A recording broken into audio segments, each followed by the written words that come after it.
alaikum, everybody. Thank you so much for joining in. Today's webinar or session is about some healthy habits to have a better immune system. We have our nutritional therapy practitioner, Nida Ghazanfar, with us, and I'll let her do the talking. Thank you all for joining us. If you can please mute your mics, that would be wonderful. Once she's done, we will take some question and answers. All right, thank you so much, Ruj, for that introduction. Assalamu alaikum, everybody, and I'm really pleased to be here. As Uruj mentioned, my name is Nida Ghazanfar. I am a nutritional therapy practitioner. I have my own nutritional clinic, practice, consultancy, whatever you want to call it, and I work with people who have chronic issues and diseases and help them manage those diseases with food and nutrition.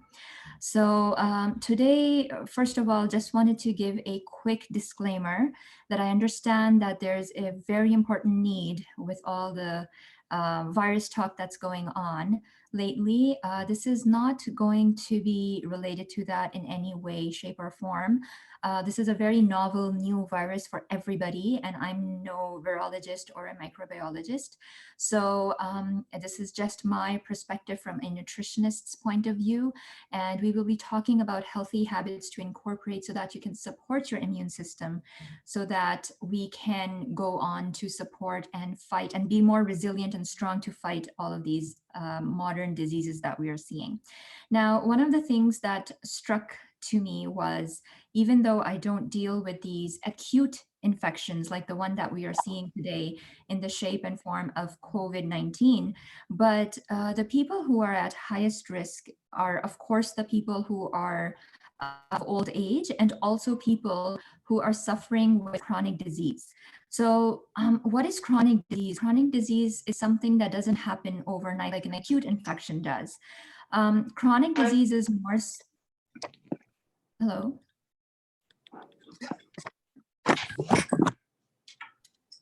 I would appreciate if everybody can mute their mics. Thank you. So chronic disease is more related to when you have symptoms over the long haul and then they manifest into a disease that you manage throughout your life.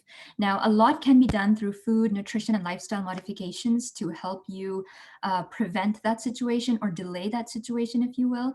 So there's a lot that can be done. Now today, we're stuck at home, we're homebound, our children are home. Some of us have more time on our hands, some of us have less time on our hands. But nonetheless, whatever your situation is, it's an important time to incorporate some healthy habits in our life and to go back to the basics. Now, if you think about it, we're all talking about, washing our hands, which is very fundamental. And I feel like this is a time to really take a step back and focus on the things that we haven't been doing or have been taking for granted. And health is one of them. And a lot of these things that we can work on are absolutely free and they don't require you to spend money or go anywhere. You can do it at the comfort of your own home.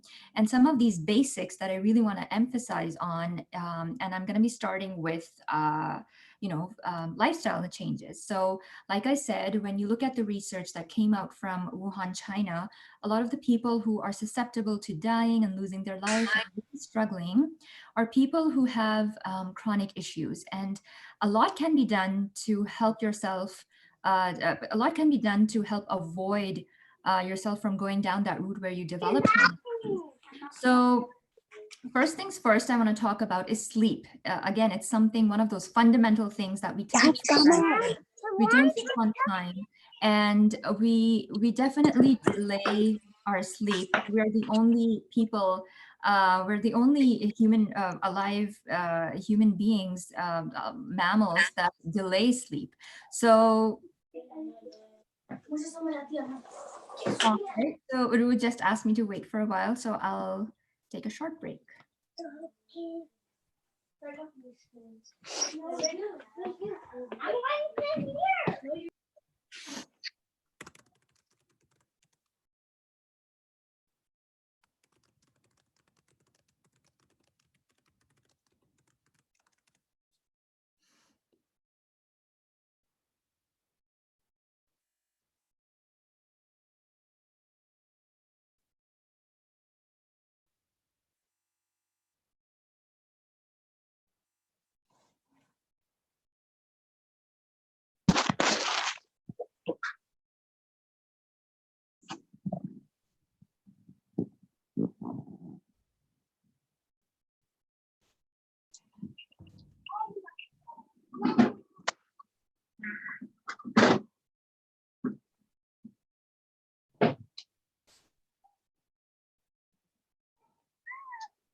Okay, but you're not going to let me sleep.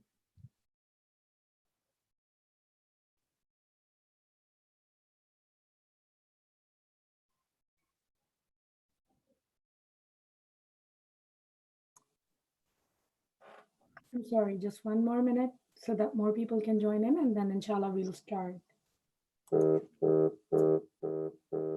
Oh.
Okay, so Assalamu alaikum, everybody again. Thank you so much for being here.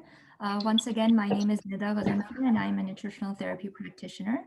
I have my own nutritional consultancy where I work with people all over North America, and I help them manage their chronic disease like heart disease, diabetes, digestive issues, hormonal issues, and so on and so forth.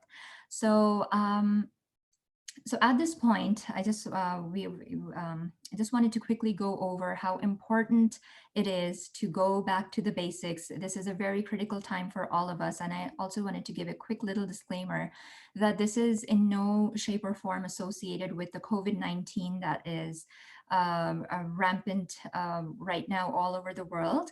Whatever I'm going to be sharing today is relevant for just general everyday healthy habits that you can incorporate in your life, and it is not relevant to the COVID-19 because it's a very new novel virus and nobody really knows. And once again, I'm not a doctor and I'm not a virologist or a infectious disease expert of any kind. I'm a nutritionist, and I'm going to be sharing nutritional information, lifestyle-based information that you can incorporate. Some of it is totally free, and it just requires a little bit of your time and some discipline. So let's get started. So right now what we're seeing is that we're going back to the basics, like washing hands. And I feel like it's a very important time for us to appreciate the basics again. And some of the things that I'm going to be sharing with you are going to be lifestyle related. So let's dive into it. So the first thing that I want to mention is sleep. And sleep is very critical for the immune system. And a lot of us take it for granted. We are the only species that delay sleep voluntarily. All of the animals out there, when they feel sleepy, they just fall asleep. We, however, we delay sleep, and that really harms our health. That also affects and impacts our immune system. So when we're sleeping, our body is producing certain cells that can help support fighting infections.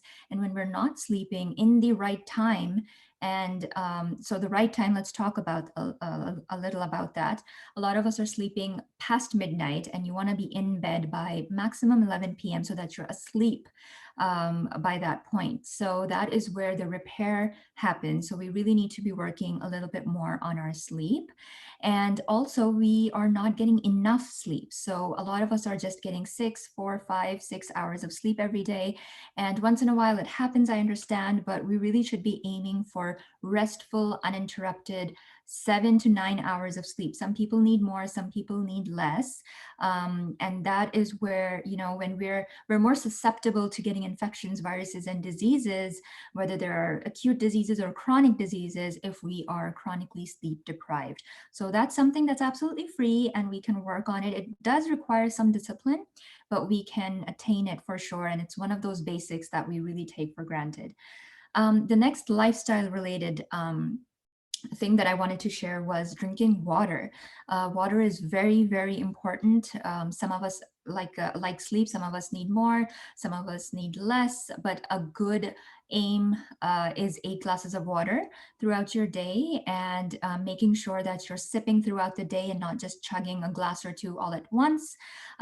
You want to be sipping it throughout the day consistently so that you're not losing out electrolytes by just going to the bathroom and urinating everything out. So you don't want to drink all at once, and you definitely don't want to be drinking before your meals, because that can impair digestion.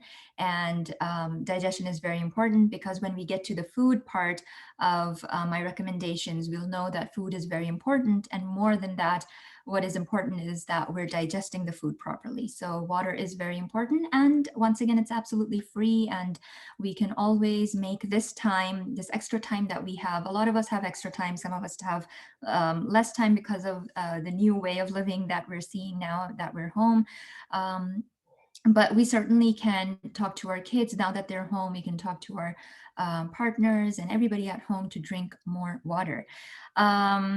Now, the next thing is stress. And this is a big one, because right now we are very, very stressed, and rightly so, because this is a pandemic after all, and we've never seen something like this before in our lives.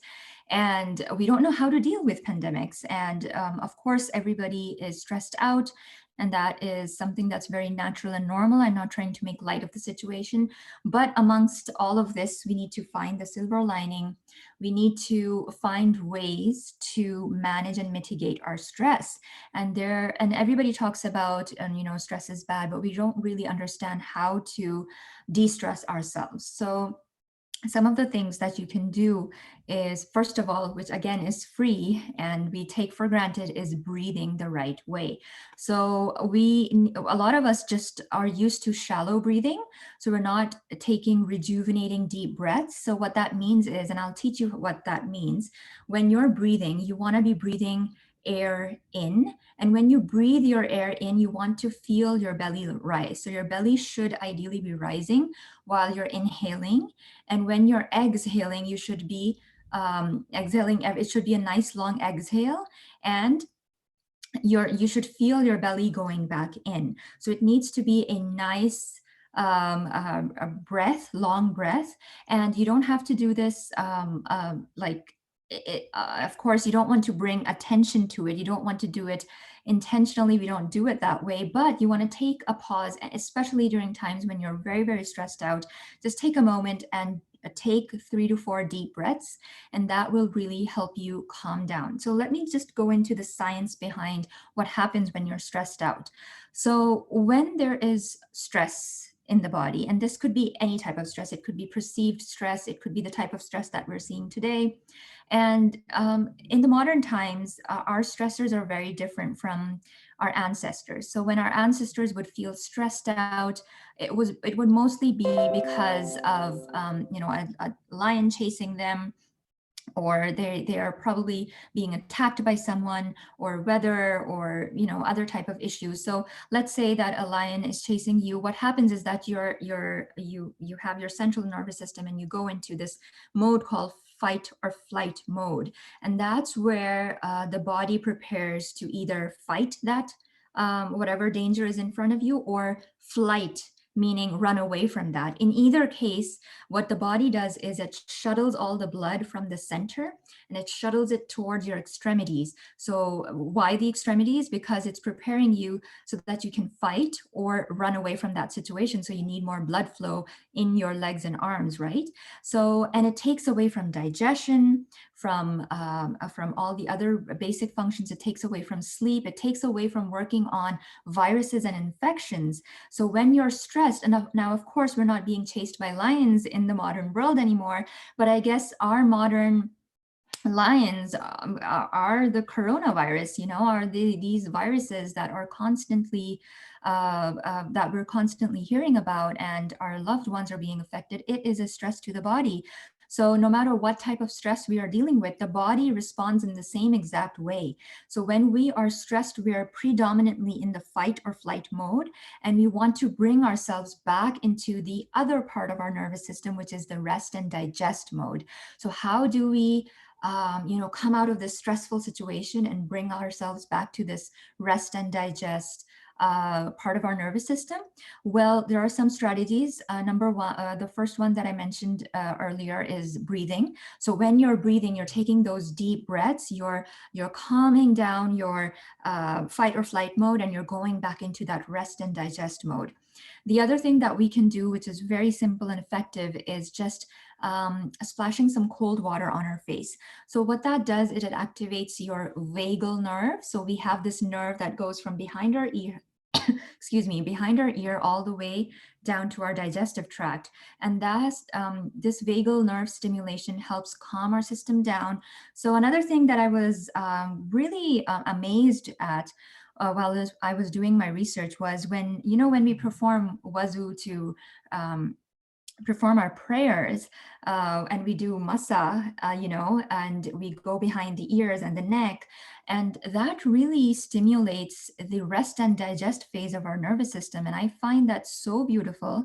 And we can make it even more effective by doing it with cold water, because the cold water would put us in that mode and will be more effective. So that's something that's very free and that's very basic that we can do when we're feeling very, very stressed out. So we can always sit down, take some deep breaths, perform wuzu, splash some cold water on our face, and we can talk to our friends. I know we've been asked to socially distance ourselves, but it doesn't mean that we have to go into social isolation. So there's a difference between social distancing and social isolation. We don't want to be isolated. We want to be doing things like these. We want to be coming together as a community. We want to be there for our family. If you have more time now, we're saving time on commute by working at home. You want to spend that time with your family members, laugh, put on something on the TV that's other than the news, because of course we want to be informed, but we also want to manage that stress a little bit. And we can do so by watching something that makes us laugh as a family, take out some old photographs, sit down with your kids and relive some memories if you have the time. And, if you have pets, snuggle with them, cuddle with them. If you have young kids, just hold them tighter. And really that will put you in that rest and digest mode of your nervous system as well. The weather is not there yet, but hopefully we can hope for the weather to warm up a little bit here in Manitoba. And once that happens, in inshallah a week or two, we can go out and take walks. I know it's safe for most people to go out in the open and take some walks for 15-20 minutes. That way you will be amongst nature, and when you're amongst nature, you increase your natural killer cells. So that's very important to fight viruses and other infections. So we definitely want more of those in this current situation. So going out and taking long walks would also be beneficial amongst nature. That would be helpful. Of course, you still want to maintain that social distancing that everyone is talking about, rightly so. And then another thing that we can do, most of us can do for free. You don't really have to join a gym or get a fancy membership. We can do it at home. We can put on videos on YouTube. And of course, you want to start slow, is exercise. So it's another very good lifestyle habit that you can maintain in your daily routine. Now, you don't want to do you don't want to do too much exercise, and you don't want to do too little. So too much exercise can sometimes, for some people, can also put too much stress to the body, which we don't want to do in this already stressful time. But what we can do is do what feels good to the body. So if there's an exercise that feels good to you, do it, continue doing it. So exercise could be anything from taking a walk to just putting on a workout video, doing that, picking up some weights. Women are sometimes really afraid of picking up weights. Don't be afraid. It does wonderful things for your hormones, but that's a whole other topic. But exercise, another thing that it does is it produces nitric oxide when you're exercising. So what this basically does is it's a molecule that our body creates when we're exercising, and it dilates your blood vessels a little bit. So when your blood vessels are dilated, blood it flows efficiently from one place to the other. And when blood circulation is good, your nutrient delivery is good as well. So we want to do things that broaden and dilate our blood vessels, and exercise is a very, very effective way to do so. Sweating is great, and raising your body temperature is also a great way to boost your immune system. So these were a couple of lifestyle related things that you can incorporate in your life. For those of you who just joined us, I'm just going to quickly go through them again. It's sleeping 7 to 9 hours, ideally before the hours of definitely before the hours of midnight, but you should aim to be asleep by 11 p.m. Then drinking more water is also very free and effective way that you can support your immune system. Managing stress, we talked about how stress can put you in the fight or flight mode, and then managing stress can help you go back into the rest and digest mode, where your digestion takes place, where immunity takes place. So you want to be in that mode as much as possible in these stressful times. And I shared some strategies with you, like cold water on your face, wazoo, and just breathing properly, taking walks out in nature. And then exercise is my last lifestyle tip. Now I want to move into my favorite part, which is food. And there's so much that we can do with food to support our immune system. A lot of the chronic diseases that we are seeing, and the reason I'm bringing up chronic diseases is because I work with clients who have chronic diseases to help them manage their conditions with food and lifestyle, but also because the recent studies that we are showing that we are seeing coming from China, Wuhan, China, because that's where the most data is. We're seeing that people are more vulnerable to this COVID-19 who have chronic diseases. And so that's where it becomes a little relevant to what I do, because I deal with clients who have these diseases, and I see it in my practice on an everyday basis, how food and lifestyle changes, how doing these simple things can help improve and manage their situation and condition a little bit better. So let's dive into the food part of it. So some of the foods that are excellent for the immune system are going to be, so there are nutrients. I'm going to go nutrient wise, and I'm going to tell you all of the foods that contain these specific nutrients that go on to support the immune system. So the first one that I want to mention, and I've just touched on it, is nitric oxide.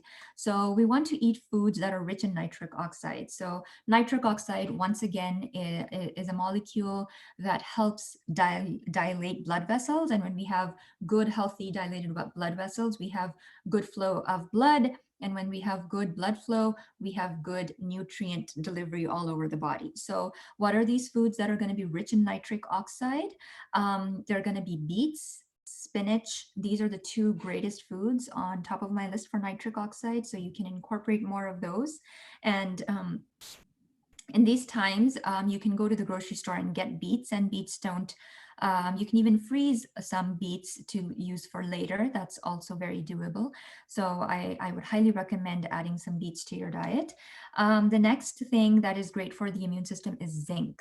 So zinc is basically a mineral that you can find from seafood. Now, a lot of us have taken seafood for granted, and you want to consume wild caught fish, wild caught seafood, and you want to make sure that it's wild caught, because that is where the most zinc would be.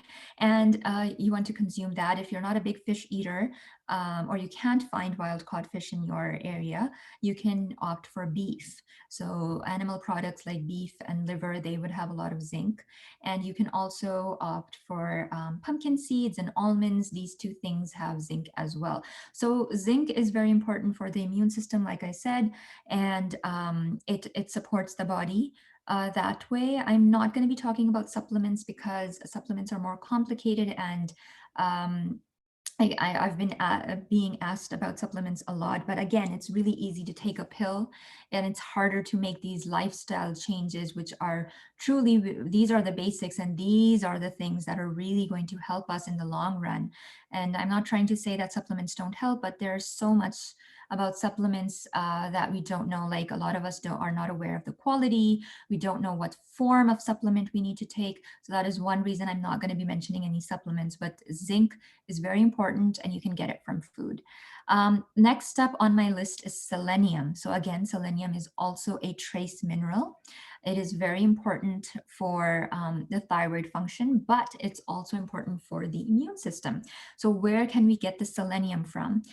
One very easy way, my favorite way, is to get it from Brazil nuts. If you're not familiar with Brazil nuts, most of us where we live have Costco, and Costco has a great bag, affordable bag of Brazil nuts, and I encourage everyone to have at least 2 Brazil nuts every day. That's all it takes. All you need are 2 Brazil nuts to meet your selenium needs, to support your immune system. That's how easy it is. And you'll obviously be getting a lot of other things too, like fiber, but I'm just going to be focusing on the selenium for now, because this talk is obviously pertaining to the immune system. Next up, I have vitamin A and vitamin D. Now, both of these vitamins are fat-soluble vitamins. So we want to be careful when we're supplementing, especially us Canadians. We are asked to supplement with vitamin D during the winter months, which is a very wise idea because we don't get sunshine. But now that we're slowly, hopefully, inshallah, moving into spring, we won't need the supplement form of it. And I would highly encourage everybody to get some sunshine. Again, it's one of the basic things. It's free. We can go out and get it. 15-20 minutes on bare skin. So you want to aim for no sunscreen on your skin for the first 10-15 minutes that you're spending outside in the sun. And then afterwards, you're free to put on some safe sunscreen. So get some sunshine and try to opt for sunshine that is between 1 to 3 p.m. That is where you're going to be making the most vitamin D. So sunshine is the best way to get vitamin D, and vitamin D is so important to assist with your immune function. And some foods, there aren't a lot of foods that contain vitamin D. Sunshine is our best resource, but there are certain foods like mushrooms and egg yolks. So you want to get quality egg yolks coming from chickens who get to spend some time out in the pasture. So you want to aim and get yolks that are deep orange in color. And after vitamin D, I want to mention vitamin A, which again is a fat-soluble vitamin. So vitamin A, the best source for vitamin A would be, again, liver. So a lot of us have moved away from eating organ meats, and we're mostly eating muscle meat these days. And we want to incorporate some organ meats because, believe it or not, I get a lot of questions about multivitamins and whether they're going to help support your health or not. And I always say food first. That's my philosophy. So, and when you eat liver, you're getting a host of multivitamins. You're getting vitamins and minerals and a lot of great things. But with regards to the immune system, you're getting vitamin A, you're getting zinc, and you're getting a lot of the other cofactors as well. So that's very important too. When you're supplementing, you're just taking that one nutrient. But when you're eating food, you're getting a whole array of nutrients that are going to support your body other ways as well. So liver and organ meats are very important. Obviously, you don't want to overdo it, but my recommendation for most people is going to be once or twice a month. Is a good way to go to get your vitamin A. Another good source to get and consume vitamin A would be egg yolks. Again, coming from really healthy, happy chickens that have bright orange yolks rather than the pale yellow yolks that we see. So you want to aim to get those eggs, but nonetheless, if you can't find them, that's okay. Egg yolks will still be your best bet. Now, I want to mention cod liver oil as well. It has a good ratio between vitamin A and vitamin D. However, with the current situation going on with the COVID-19, the coronavirus, I would not recommend it just as of yet. And please understand, folks, that this is a very novel virus. It's very new. It's new for everybody. There's not a lot of research with regards to what supplements, nutrients will be helpful. So we always want to take everything with a grain of salt. So, and we need to err on the side of caution. And that is one reason why I don't recommend supplementation right now. And I want to bring attention to real foods. Now, that is why I would want you to stick with liver, egg yolks for the vitamin A, and sunshine for the vitamin D. Now, vitamin C.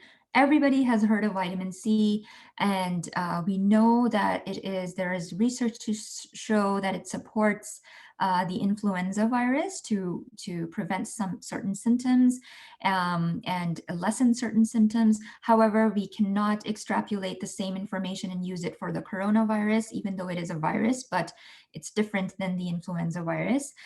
So again, I'm addressing this because I'm getting a lot of questions these days about vitamin C. And just in case you guys are wondering, I just wanted to address that real quick, that it's always, always better to eat vitamin C rich foods first, so that you get a whole array of phytonutrients and polyphenols, not just the vitamin C, because you want to be on the safer side and do food first. And then maybe if you want to bring in a supplement, talk with your healthcare professional or your nutritionist, because they will know what other medications you're on and whether it's a good idea for you. So always food first. What are the best food sources? I know a lot of you must be thinking oranges. And yes, oranges do have some vitamin C, but the best source of vitamin C is going to be sauerkraut. Now, a lot of you may not be aware of what sauerkraut is. It's basically a fermented food.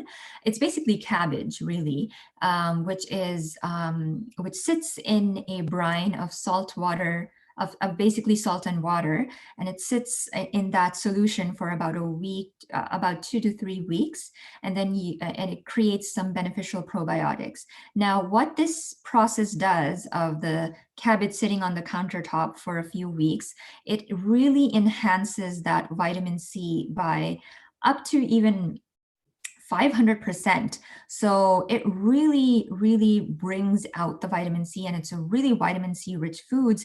And it also has some beneficial probiotics, which I'm going to get to in a little bit.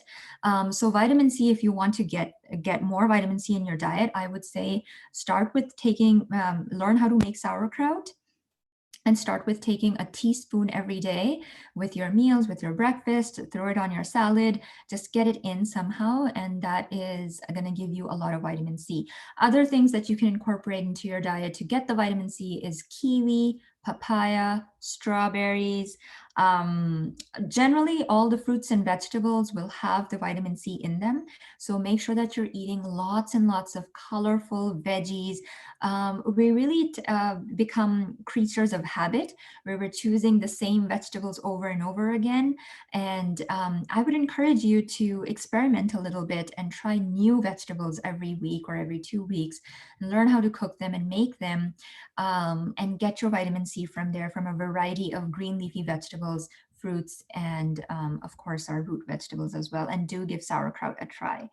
The next thing that I wanted to talk about was fermented foods.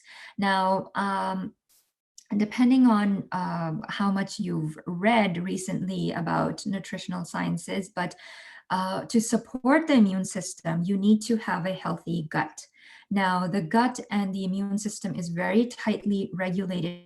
You may or may not have heard that 80% of your immune system lies in your gut. So what does this mean exactly? What this means is that you need to have an optimal digestive system. Now, when I talk about the digestive system and when I talk about probiotics, these are beneficial little microbes and bacteria. When we think of bacteria, we think and associate bacteria with something that's negative, that should be, we should be completely sterile, and we should clean all of our environment of bacteria. And certainly there are bacteria that are really harmful for us, but there are a lot of beneficial bacteria as well that live inside of our gut, and we need them to be there, and we need them to be there are good bugs in there and there are bad bugs in there, and we need them to be in balance. So they mostly live in our large intestine, and we need them to be there so that they can support our immune system. Now, how can we incorporate more probiotic rich foods and fermented foods? So sauerkraut, like I mentioned before, kimchi is a Korean originated a fermented food, which you may or may not have heard of. Kefir is something which is like yogurt, but it's just a thinner version of yogurt. So you can get that. You can get it from yogurt is a fermented food that we're all familiar with. So really bringing in those fermented foods, educating ourselves what fermented foods are, and bring those in would be a great idea at this time to support the gut microbiome, to support healthy probiotics. Now, when I talk about probiotics, I also talk about the prebiotics. Now, the difference is that the probiotics are the good bacteria, and the prebiotics are basically fiber that goes on to feed these probiotics. So the fiber is not for us, it's actually for the bacteria, and that fiber eventually comes down in our stool and passes through our stool. So we need fiber for not only healthy stool, but also for our probiotics. And these probiotics do a lot of things for us. I can have a whole webinar on talking just about the gut, but since we want to stick to the immune system, it's really, really beneficial. So you want to make sure that you're eating lots of prebiotic rich foods too, so that you can feed the good guys. And some of the prebiotic rich foods that we can incorporate is more ginger, garlic, onions, oats are great. These anything and everything that has fiber in them will be great for the probiotics that you are incorporating in your life. So next up, what I want to mention is glutathione. Now, a lot of people may not have heard of glutathione, and this is our largest antioxidant in the body. So we need antioxidants to fight free radical damage, to protect us against things like autoimmune disease and cancers and whatnot. So how can we get more glutathione in our diet? So we need to eat good amounts of protein. Now, I want to give a special mention to protein, and especially animal-based protein, so eggs and meat and chicken and beef and turkey and, a variety seafood. The reason being because you get the amino acids that are necessary to go in and produce glutathione from those proteins. So you want to incorporate some protein into your diet as well. Another thing is that when we eat protein, they break down into amino acids. And these amino acids go on to create antibodies. And if you don't know what antibodies are things that are proteins that get created to fight infections and diseases. And certainly we need more of that. So make sure you're eating good amounts of protein, high quality protein. And then some other sources of glutathione are going to be avocados, they're going to be spinach and broccoli sprouts. These are all foods that are a great source of glutathione. So make sure that you have these in your diet as well. And so basically, this is my list for all of the foods. And generally speaking, these foods are really easy to incorporate. And from a general standpoint, you want to incorporate a real food diet. So you want to avoid the processed foods. I think that's also very important that we talk about some of the things to avoid, like sugar. I'm sure you must have heard that a lot of the processed carbohydrates, the white flour, the white pasta, the breads, they also break down in the body and sugar. So sugar is something that we need to be avoiding as well. And this is a great time to bring the family together, bring some attention into our kitchen, and, just prepare some home cooked meals together as a family and spend time that way. So like I said, I can't stress enough on the basics. We really need to get back down onto the basics. We're always looking for that one magic pill, that supplement that we can take, some type of exotic mushroom that we can buy and eat to support our immune system. I'm seeing also folks be very careful of the information that you're consuming these days. There's a lot of misinformation out there, like, you know, lemon water will kill cancer cells and therefore support you against COVID-19. That's all false information, folks. What we need to be really doing to prevent and have a solid foundation is to really be incorporating these basics. And that's all I have for you guys. Really, it's not a very fancy list of foods or supplements or anything like that. It's all very basic. And I hope that we can take a step back and appreciate these basics and incorporate them. And I believe if there are any questions, I'm willing to take them now. And I'll wait for what Uruj has to say if you're ready for questions. So thank you so much, Nida, for doing that for us. It was great and really beneficial. Like, I was listening to it every single part, taking notes, and I know it was great. Thank you so much for all your efforts. So if anyone has any questions, feel free to write them in the comment section, or you can unmute yourself, ask your question, and then mute yourself back again. We'll wait 5 minutes for questions, and then, yeah, we'll go from there.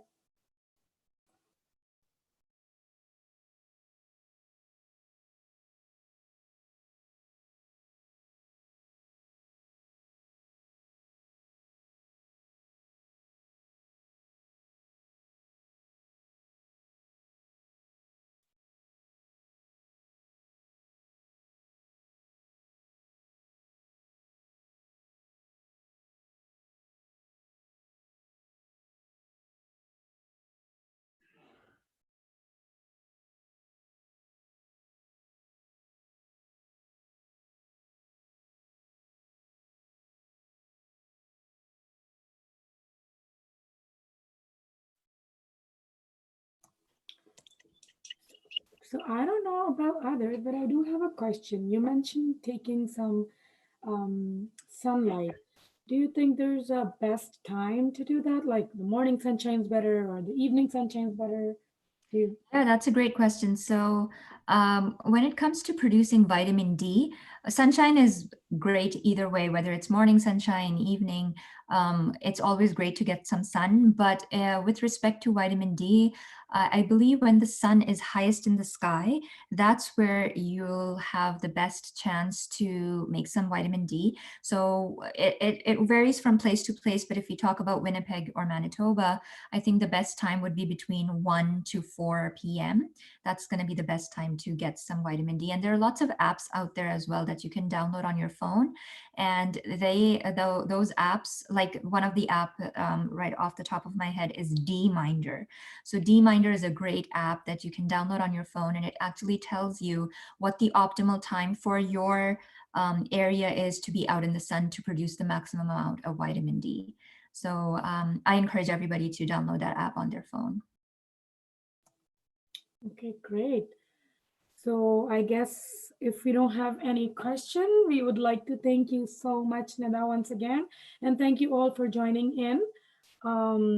And if you have any questions later on, you can email me and I can forward your email to Nida and get some answers from her. Thank you so much for joining, and stay safe, stay protected, everybody. Thanks, Nida. Thank you so much for taking out time. Thank you. I enjoyed and had fun. Okay, bye. Allah Hafiz.